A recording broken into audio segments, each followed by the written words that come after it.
দেখুন বন্ধুরা, আমফান ওইরকম বড় বড় ঝড়ে আয়লা এসছিল, অমনি ঝড়ে না সব যত টিভির যে গেছিলো অ্যান্টেনা ফ্যান্টেনাগুলো যা উড়ে ফুড়ে বেরিয়ে গিয়েছিলো। আমি তখন এটা খুঁজে পাই, ঢাকনা চালটা সব উড়ে গিয়েছিলো।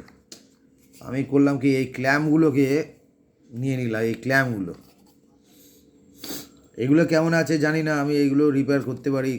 এগুলো অনেকজন আমাকে বলে, দাদা আমাকে রিপেয়ার করাটা দেখিয়ে দেবেন। আমি বললাম ঠিক আছে, দেখিয়ে দেবো। এগুলো খারাপ হলে কোম্পানি 1,500-2,000 টাকা নিয়ে নেয়।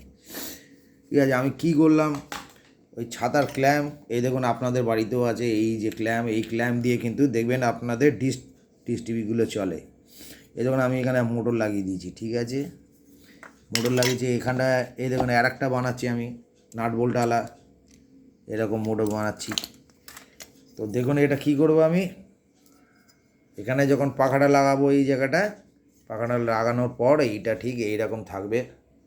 এরকম নিচু উপর করার জন্য এখানে যে দেখছেন 1, 2, 3, এই 3টে ফুটোর মধ্যে কোনো একটা ফুটোর মধ্যে আমি এখানটায় বড় একটা এমনি এল মতন রড লাগাবো। ধরে রাখুন এমনি যে দেখছেন এটা তো আমার ড্রিল বিট, এই ড্রিল বিটের মতন এই রকম কোনো একটা কানেকশান থাকবে, লম্বা কানেকশান দিয়ে এটাকে আমি ফিটিং করবো। এখানটায় ফিটিং করে এখানে নাট বোল্ট দিয়ে জ্যাম করে দেবো। ফাঁকাটা যাতে আমি যেমন ইচ্ছা এমনি উপর নিচে করতে পারি। এটা 12 ভোল্টের কানেকশান হবে, বেশ জোরে হাওয়া। এটা কমপ্লিট করব তখন দেখবেন পাখাটা চালিয়ে দেখাচ্ছে আপনাদের কত স্পিড আছে দেখবেন। এটা ডিসি ভোল্টেজে চলবে।